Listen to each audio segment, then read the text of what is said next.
Nous entamons la discussion générale. Monsieur Paul Molac, vous avez la parole pour le groupe écologiste.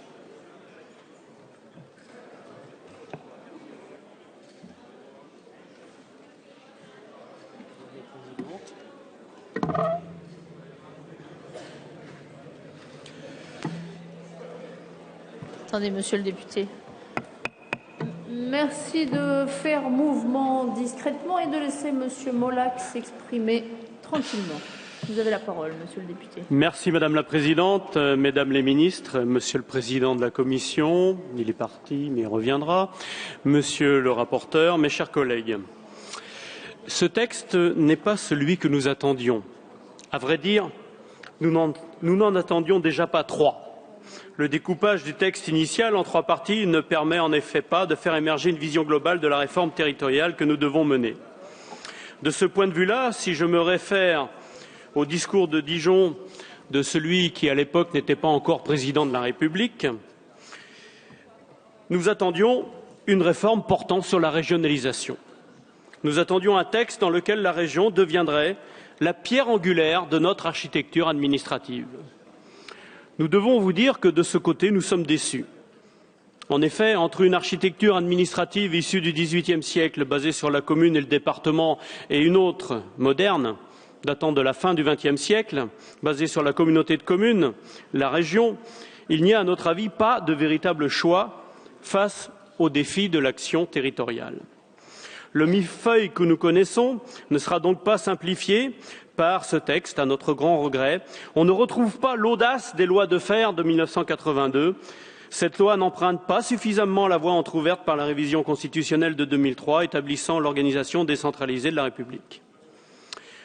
Nous ne sommes pas surpris, donc, des dernières déclarations publiques du gouvernement sur le sujet. Elles nous ont alertés sur le fait qu'il ne s'agirait plus d'un acte 3 de la décentralisation, mais qui avait été, dans un premier temps, présenté comme la mère des réformes, toujours selon le discours de Dijon, du futur président de la République. Il estimait qu'il fallait accepter la diversité territoriale et faire que les régions puissent disposer d'un pouvoir réglementaire leur permettant d'adapter la loi nationale aux réalités des territoires. Au lieu de cela, nous avons droit à un projet dont nous avons vite compris quelle était la véritable ambition lorsqu'on nous a dit que l'innovation, c'était la création des métropoles. C'est aussi ce que voulait faire Sarkozy. En fait, si vous y tenez. En fait, la création des métropoles, nous alourdissons encore le millefeuille territorial sans clarifier les compétences là où c'est pourtant nécessaire. Je le dis également pour nos collègues de droite, il semble bien que ce soit un mal français. La réforme initiée par Monsieur Nicolas Sarkozy en 2010 opérait un vaste mouvement de recentralisation. Elle avait inventé un conseiller territorial hybride censé élaborer la synthèse que le législateur n'avait su faire entre départements et régions. La réforme fiscale qui l'accompagnait a en plus placé les collectivités locales sous la tutelle de l'État en réduisant considérablement leur autonomie budgétaire. De même, certaines régions riches se retrouvaient régions pauvres et des régions pauvres contribuaient à soutenir des régions riches. Enfin, en guise de simplification, un nouvel échelon avait été créé au profit des agglomérations, les métropoles. Avec ce projet de loi, c'est aujourd'hui cet échelon que nous allons sanctuariser, alors qu'en tant que défenseurs d'un fédéralisme différencié, nous attendions que ce soit celui de la région. Un constat s'impose camarades, je vous expliquerai ça. Donc un constat s'impose pourtant, tous les États de l'ouest de l'Europe, de taille comparable à la France, ont adopté un système fédéral, soit en donnant à toutes les régions de participer au processus normatif dans son entièreté, comme c'est le cas en Allemagne, soit un système différencié d'autonomie régionale qui peut s'appliquer à l'ensemble du territoire, c'est le cas en Espagne et en Italie, soit encore à donner à l'Écosse et le Pays de Galles des pouvoirs particuliers dans le cas du Royaume-Uni. Il est en effet bon de rappeler ce qui est à l'œuvre chez nos voisins. La région partage avec l'État le pouvoir normatif et les assemblées ou parlements régionaux s'imposent en droit et en fait aux autres niveaux de collectivité, y compris les métropoles, sans que cela ne soulève de contestation. Munich capitale de la Bavière, ne conteste aucunement la prééminence du Land. De même, Barcelone ne conteste pas la Generalitat de Catalunya. Qu'en est-il à Lyon ou Paris? Ces comparaisons permettent de mesurer à quel point l'épouvantail du régionalisme ne peut effrayer que ceux qui ont intérêt, souvent au nom de la défense des précarés notabilisés ou d'ambitions métropolitaines, qui tendent à confondre intérêt particulier et intérêt général. Notre positionnement fédéraliste intègre une revendication de renforcement des outils de péréquation fiscale et de solidarité, à l'image de ce qui se passe dans les États fédéraux, où les régions riches participent au développement des régions pauvres. Le grand problème de la France d'aujourd'hui, c'est son incapacité à assumer une répartition des activités, des services publics, donc des hommes, sur son territoire. L'État donne 4 fois plus de dotations par habitant à un Parisien ou à un Marseillais qu'à un habitant d'une commune de 500 habitants. C'est la vraie cause de désunion française. Si l'État doit plus que jamais retrouver son rôle de garant de l'égalité et de la justice sociale, la sortie de crise impose aussi de libérer les capacités d'initiative régionales et locales. Il s'agit d'aboutir à une relocalisation de l'économie, intégrant la dimension écologique et refusant la mise en concurrence libérale entre territoires dans laquelle s'inscrivait la métropolisation. Cependant, être contre une forme de métropolisation ne veut pas dire être contre les métropoles. En effet, nous ne reconnaissons pas dans cette politique qui confond d'un côté la métropolisation, c'est-à-dire la concentration géographique des populations, des fonctions de commandement, des richesses et des emplois les plus qualifiés, avec l'autre côté le développement des fonctions métropolitaines. Pour nous, les fonctions métropolitaines doivent être pensées et organisées à l'échelon de la région afin qu'elles irriguent l'ensemble du territoire.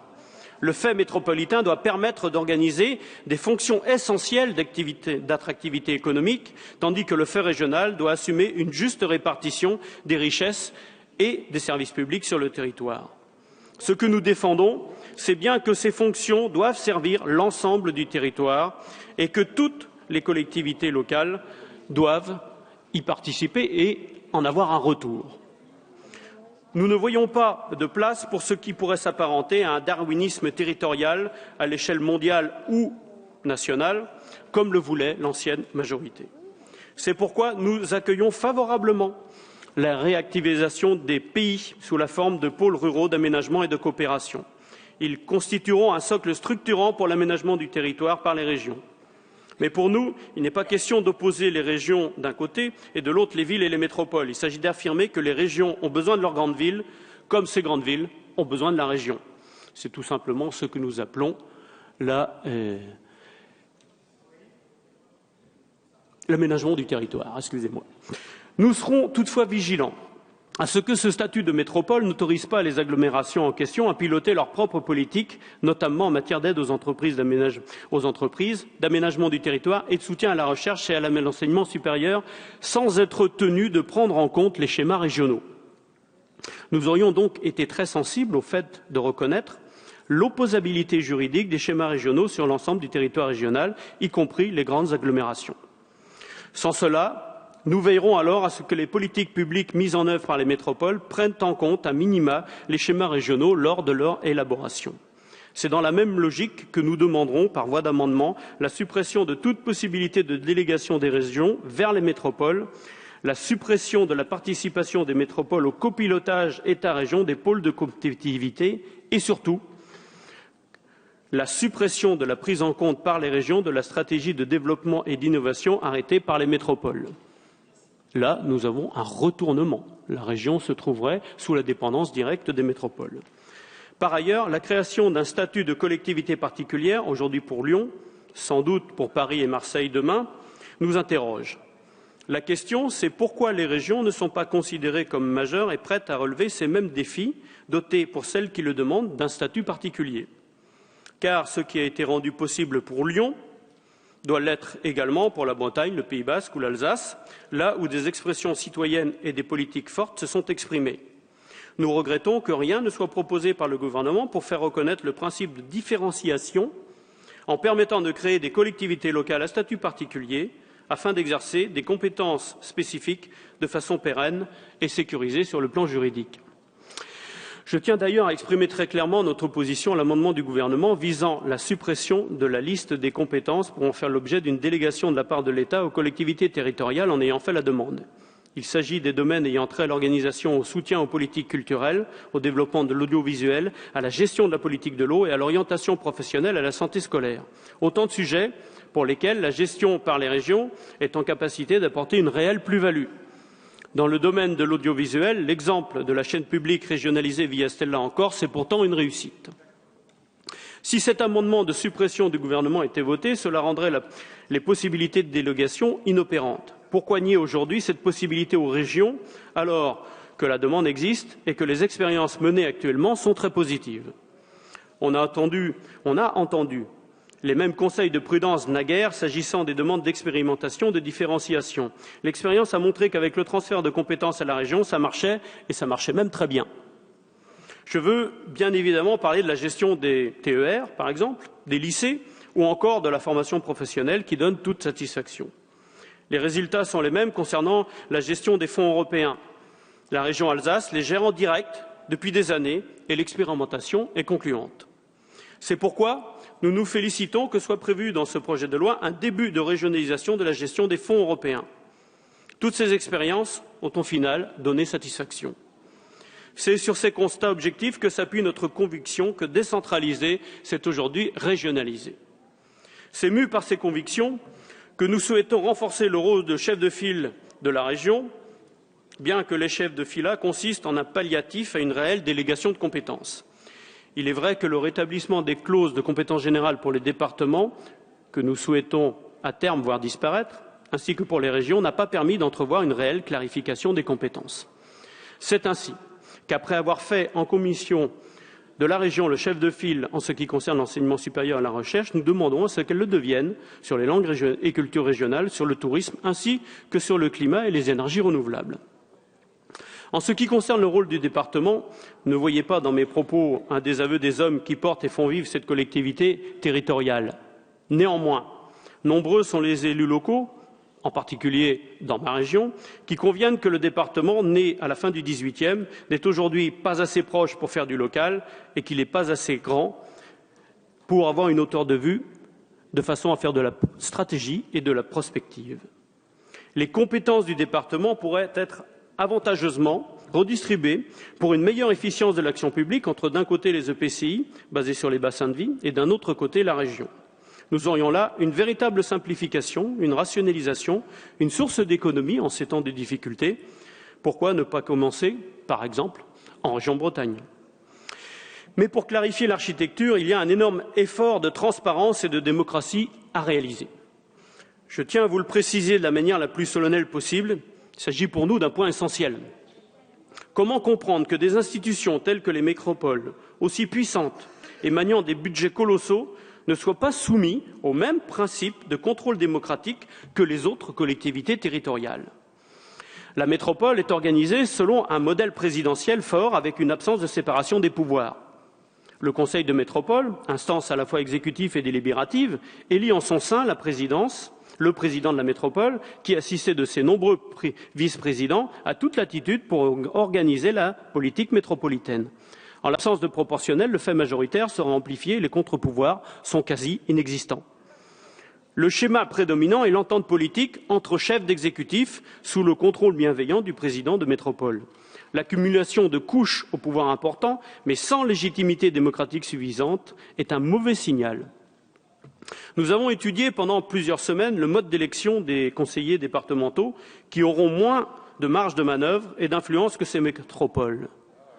Comment ne pas comprendre que les citoyens s'éloignent de la vie politique quand ils ne comprennent rien à nos institutions et à la façon dont sont nommés ceux qui les dirigent? C'est comme ça qu'on sape la démocratie, que l'on crée l'abstention et le vote extrême.